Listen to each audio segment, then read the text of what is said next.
Hey, this is Caleb Scott, and today I'm going to be talking about the three dimensions of conflict: the content, relational, and procedural dimensions.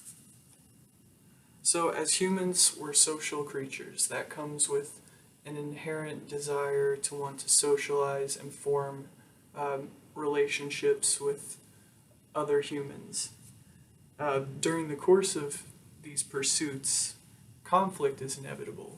We will come across it at some point. And when we divulge into these conflicts, a lot of the times, for many of us, they can feel like it's all the same thing. It's just a conflict, it's something we don't like.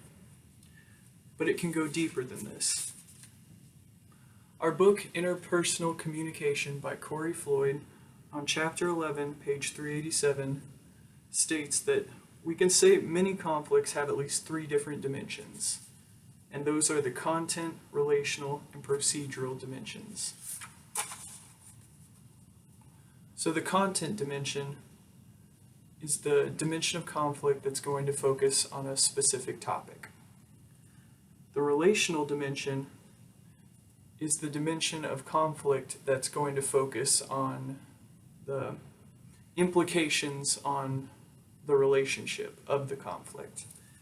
And the procedural dimension is the dimension of conflict that looks at the rules individuals follow when they engage in said conflict.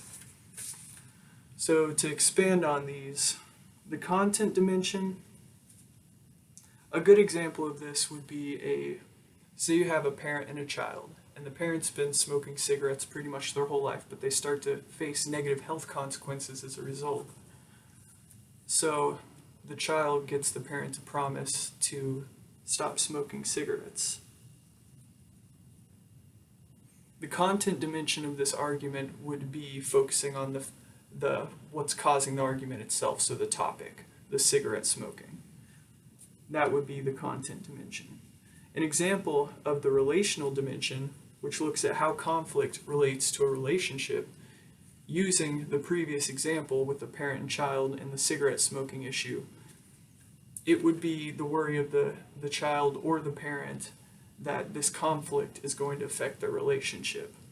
That the fact that the parent lied about smoking cigarettes and, the child caught them smoking a cigarette out back when they weren't supposed to be, would be the relational dimension, and how that discovery may affect their trust. So worrying about how the conflict itself affects your relationship.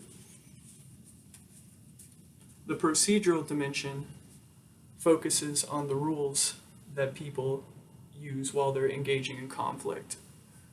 So, for example, you may have a pair of best friends, and one of them grew up where conflict is dealt with very, very directly and on the spot right when it happens, and you can have another friend who has learned to practice conflict avoidant behaviors, like when something comes up, they will try to remove themselves from the situation and not speak about it. So those are two different ways that somebody can go about conflict, and that is the procedural dimension of conflict. This can also result in what's known as meta-conflict, which an example of meta-conflict would be, say, that the two people in the previous example with the different styles of dealing with conflict started arguing about those styles of conflict. That would be meta-conflict, which, put more simply, is arguing about the conflict and your style of approaching it. So, in conclusion, in our lives, we each make our way through each dimension of conflict many, many times, some more often than we would like. But that doesn't necessarily mean that conflict always has to be negative. Conflict, when managed and learned to go about the right way, can actually end up being a positive thing and leave you feeling more fulfilled and connected in your relationships. So, when gone about the right way, conflict can leave you feeling stronger instead of weaker in your relationships. Thank you.